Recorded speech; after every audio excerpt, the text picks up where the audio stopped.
৭ জানুয়ারি ফেলানী হত্যা দিবস উপলক্ষে ভারতীয় আগ্রাসনের বিরুদ্ধে বিক্ষোভ সমাবেশ করেছে জাতীয় নাগরিক কমিটি। বিকেলে শাহবাগের জাতীয় জাদুঘরের সামনে এই বিক্ষোভ সমাবেশ অনুষ্ঠিত হয়। এ সময় উপস্থিত বক্তারা বলেন, ভারতের আধিপত্য বাংলাদেশের মানুষ আর মেনে নিবে না। এছাড়াও স্বাধীনতার পর থেকে ভারতীয় সীমান্তে যাদের হত্যা করা হয়েছে তার বিচার নিশ্চিতে অন্তর্বর্তীকালীন সরকারকে আহ্বান জানান উপস্থিত বক্তারা। সমাবেশে জাতীয় নাগরিক কমিটির সদস্য সচিব আক্তার হোসেন উপস্থিত হয়ে ভারতের উদ্দেশ্যে বলেন, দ্রুত সময়ের মধ্যে খুনি শেখ হাসিনাকে বাংলাদেশের আইন শৃঙ্খলা বাহিনীর কাছে হস্তান্তর করতে হবে। আমরা ভারতকে বলতে চাই, বাংলাদেশের আন্তর্জাতিক অপরাধ ট্রাইব্যুনালে ওই খুনি হাসিনার বিরুদ্ধে পরোয়ানা জারি হয়েছে।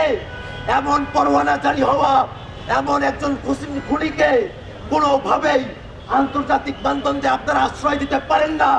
অতি সত্বর খুনি হাসিনাকে বাংলাদেশের বিচার ব্যবস্থার কাছে হস্তান্তর করতে হবে।